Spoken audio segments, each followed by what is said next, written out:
जय हिंद साथियों, स्वागत है आप सभी का स्टडी विद चंदन चैनल पर। अगर आप यूपी पीसीएस की तैयारी कर रहे हैं तो आप बिल्कुल सही वीडियो देख रहे हैं। दोस्तों, अभी तक हमने यूपी पीसीएस के हिस्ट्री के पीवाईक्यू को सॉल्व किया 2022 तक के। आज हम यूपी पीसीएस के 2023 के प्रीवियस ईयर क्वेश्चन सॉल्व करेंगे हिस्ट्री के। तो आइए वीडियो की शुरुआत करते हैं। पहला प्रश्न प्राचीन भारत के इतिहास से है। पहला प्रश्न है, सूची 1 को सूची 2 से सुमेलित कीजिए तथा नीचे दिए गए कूट से सही उत्तर चुनिए। सूची 1 में पुरातात्विक स्थल हैं और 2 में वर्तमान स्थान है। ठीक है, तो ये आप ध्यान से देख लीजिए, उसके बाद इसका मिलान देखते हैं हम। तो ऑप्शन ए है नेवासा, जो कि महाराष्ट्र में है। ऑप्शन बी है ईसमपुर, जो कि कर्नाटक में है। ऑप्शन सी है डीडवाना, जो कि राजस्थान में है। और ऑप्शन डी है गुडियाम गुफा, जो कि तमिलनाडु में है। ठीक है, अगला प्रश्न देखते हैं। प्रश्न 2 है, चरक संहिता कितने अध्यायों और खंडों में विभाजित है? ठीक है, ऑप्शन ए है 60 अध्याय और 8 खंड, बी है 120 अध्याय और 8 खंड, सी है 100 अध्याय और 5 खंड, डी है 80 अध्याय और 7 खंड। इसका सही उत्तर है ऑप्शन बी। इसका सही उत्तर है ऑप्शन बी। ठीक है, ऑप्शन बी इसका सही उत्तर है 120 अध्याय और 8 खंड। ऑप्शन बी 120 अध्याय और 8 खंड। अगला प्रश्न है, पुराणों के संदर्भ में निम्नलिखित कथनों में से कौन सा सही है?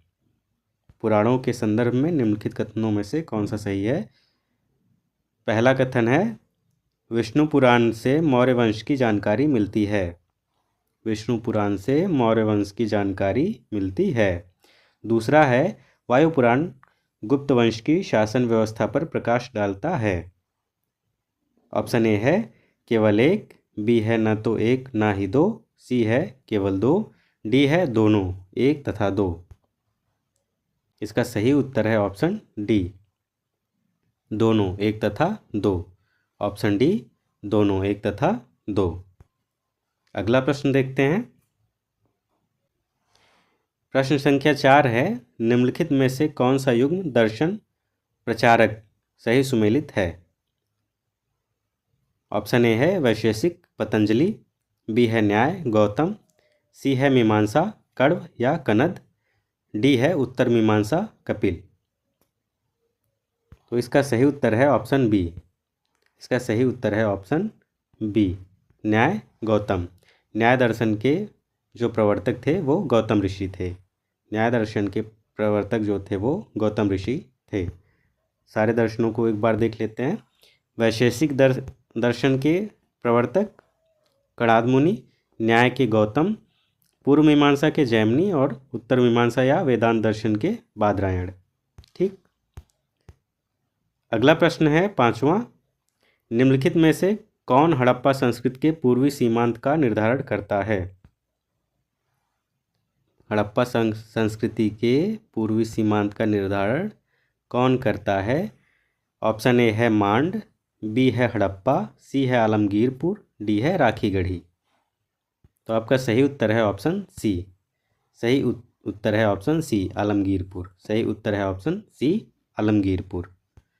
अगला प्रश्न है प्रश्न संख्या 6, प्राचीन काल के भारत पर आक्रमणों के संबंध में निम्नलिखित में से कौन सा एक सही कालानुक्रम है?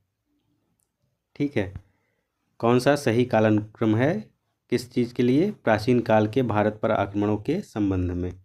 तो ऑप्शन ए है शक कुषाण यूनानी, बी है यूनानी शक कुषाण, सी है शक यूनानी कुषाण, डी है यूनानी कुषाण शक। आपका सही उत्तर है ऑप्शन बी। सही उत्तर है ऑप्शन बी, यूनानी शक कुषाण। पहले यूनानी आक्रमण हुआ, फिर शक, फिर कुषाण। ठीक है, अगला प्रश्न देखते हैं। 7वां प्रश्न है, निम्नलिखित में से कौन कवित्री और पुस्तक सही सुमेलित नहीं है? सही सुमेलित नहीं है। ए वाला है दयाबाई विनय मल्लिका, बी है सहजोबाई सहज प्रकाश, सी है सोन कुमारी स्वर्णबेली की कविता, डी है गंगाबाई गणेश देव लीला। तो इसका सही उत्तर है ऑप्शन डी। इसका सही उत्तर है ऑप्शन डी, गंगाबाई गणेश देव लीला। ठीक, यह ऑप्शन सही सुमेलित नहीं है। क्यों सही सुमेलित नहीं है, इसका सही उत्तर देख लेते हैं, व्याख्या देख लेते हैं। गंगाबाई कृष्ण भक्ति परंपरा की कवयित्री थी। गंगाबाई द्वारा रचित एक स्वतंत्र ग्रंथ गंगाबाई के पद नाम से प्राप्त हुआ है। गणेश देव लीला जो है वो पुस्तक कवित्री मधुर अली की है। ठीक, अगला प्रश्न देखते हैं। प्रश्न संख्या 8 है, वैदिक कालीन प्रशासन में भागदूह कौन अधिकारी था? कौन सा? भागदूह। वैदिक कालीन प्रशासन में भागदूह कौन अधिकारी था? ऑप्शन ए है जुआ विभाग का प्रधान अधिकारी, बी है राजस्व कर जमा करने वाला, सी है साचार पहुंचाने वाला, या ये साचार नहीं, ये संचार है, संचार पहुंचाने वाला दूत, और डी है जंगलों का प्रधान अधिकारी। सही उत्तर है ऑप्शन बी। सही उत्तर है ऑप्शन बी, राजस्व कर जमा करने वाला। सही उत्तर है ऑप्शन बी, राजस्व कर जमा करने वाला। भागदूह का क्या मतलब होता है? राजस्व कर जमा करने वाला। अगला प्रश्न देखते हैं। प्रश्न संख्या 9 है, मिलिंद पन्हो राजा मिलिंद तथा एक बौद्ध भिक्षु के मध्य संवाद रूप में है। वह भिक्षु थे। ऑप्शन ए है नागार्जुन, बी है नागसेन, सी है कुमारिल भट्ट, डी है नागभट्ट। इसका सही उत्तर है ऑप्शन बी। इसका सही उत्तर है ऑप्शन बी, नागसेन। सही उत्तर है ऑप्शन बी, नागसेन। ठीक है, अगला प्रश्न देखते हैं। प्रश्न संख्या 10 है जो कि मध्यकालीन इतिहास से है। निम्नलिखित में से कौन सा सही सुमेलित नहीं है? कौन सा सही सुमेलित नहीं है? ऑप्शन ए है इल्तुतमिश रजिया के पिता, बी है गुलबदन बेगम बाबर की पुत्री, सी है हमीदा बानो बेगम अलाउद्दीन खिलजी की पत्नी, डी है शाह तुर्कन इल्तुतमिश की पत्नी। सही उत्तर है ऑप्शन सी। सही उत्तर है ऑप्शन सी, हमीदा बानो बेगम अलाउद्दीन खिलजी की पत्नी नहीं थी। ठीक है, ऑप्शन सी सही उत्तर है। तो हमीदा बानो बेगम कौन थी? हमीदा बानो बेगम मुगल बादशाह हुमायूं की पत्नी थी। किसकी पत्नी थी? हुमायूं की पत्नी थी। अगला प्रश्न है 11 नंबर, खरीदादार कौन था? खरीदादार कौन था? ऑप्शन ए है परगना का प्रमुख अफसर, बी है शाही महल का प्रधान संरक्षक, सी है अधिकारी जो हिसाब किताब में प्रवीण होता था, या डी है फरमानों को भेजने वाला अधिकारी। इसका सही उत्तर है ऑप्शन डी। इसका सही उत्तर है ऑप्शन डी, फरमानों को भेजने वाला अधिकारी। ठीक है, अगला प्रश्न देखते हैं।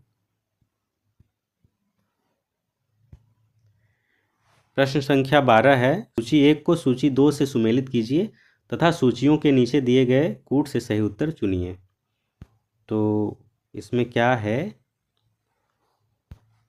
सूची 1 में पुस्तक दी गई हैं और सूची 2 में विषय दिए गए हैं। ठीक, तो इसका कूट देख लेते हैं हम, सही मिलान क्या है। पुस्तक मीरात सिकंदरी का विषय है गुजरात विजय से संबंधित। बुरहान माशिर का विषय जो है वो बहमनी के अहमदनगर का इतिहास उसमें है। रियाज उस सलातीन जो है उसमें बंगाल का इतिहास है, और रियाजुल इंशा जो है वो उसमें महमूद गवां के पुत्रों का क्या है, संग्रह है। ठीक है, अगला प्रश्न देखते हैं। प्रश्न संख्या 13, निम्नलिखित में से कौन फिरोज तुगलक के नागरकोट अभियान के दौरान संग्रहित 300 संस्कृत पुस्तकों का अनुवाद किया? तो ऑप्शन ए है तालिब अमूली, बी है मुल्ला अब्दुल बाकी, सी है मिर्ज़ा मोहम्मद अली, डी है अजीज़ुद्दीन खान। सही उत्तर है ऑप्शन डी। सही उत्तर है ऑप्शन डी, अजीज़ुद्दीन खान। अजीज़ुद्दीन खान। ठीक है, अगला प्रश्न है, निम्नलिखित पेशवाओं के शासनकाल पर विचार कीजिए तथा उन्हें कालानुक्रम व्यवस्थित कीजिए। पेशवाओं को उनके शासन के कालानुक्रम में व्यवस्थित करना है। ऑप्शन पहला है बालाजी विश्वनाथ, दूसरा है बाजीराव प्रथम, तीसरा है नारायण राव, चौथा है माधवराव प्रथम। तो इसमें सबसे पहले, उसके बाद और उसके सबसे अंतिम में कौन आया, इसको हमें व्यवस्थित करना है। तो इसका उत्तर देखते हैं। सबसे पहले कौन आया? तो सबसे पहले बालाजी विश्वनाथ 1713 से 1720 ईस्वी तक, फिर बाजीराव प्रथम 1720 से 1740 ईस्वी तक, फिर माधवराव प्रथम 1761 से 1772 ईस्वी तक, और लास्ट में 1772 से 1773 ईस्वी तक नारायण राव रहे। अगला प्रश्न देखते हैं। निम्नलिखित में से कश्मीर के किस शासक ने जजिया और गौ हत्या को समाप्त किया? ऑप्शन ए है सिकंदर शाह, बी है शमसुद्दीन शाह, सी है हैदर शाह, डी है जैनुल आबिदीन। आपका सही उत्तर है ऑप्शन डी। आपका सही उत्तर है ऑप्शन डी। सही उत्तर है ऑप्शन डी, जैनुल आबिदीन। सही उत्तर है ऑप्शन डी, जैनुल आबिदीन। तो ये थे 2023 परीक्षा के यूपीपीसीएस के हिस्ट्री के पीवाईक्यू। और अभी आपको हमने मध्यकालीन इतिहास तक बताया है, जिसमें अभी जो मॉडर्न इंडिया का प्रश्न है वो छूट गया है, क्योंकि ये 15 प्रश्नों की ही सीरीज़ चल रही है, इसलिए हम ज़्यादा समय नहीं लेंगे। अगर आपको ये वीडियो अच्छा लगा हो तो वीडियो को लाइक कीजिए, अपने दोस्तों के साथ शेयर कीजिए, और चैनल को सब्सक्राइब करना बिल्कुल ना भूलें, क्योंकि ऐसी वीडियो सिर्फ हमारे ही चैनल पर आपको दिखेंगी। बाकी लोग आपको पीवाईक्यू तो करवाएंगे, लेकिन उसमें पीवाईक्यू में जो ऑथेंटिसिटी होती है वो नहीं देते हैं। ठीक है, तो पीवाईक्यू को अगर आपको अच्छे से दोहराना है तो आप हमारे चैनल को सब्सक्राइब कर लीजिए। आपको वीडियो टाइम टाइम से मिलते रहेगी।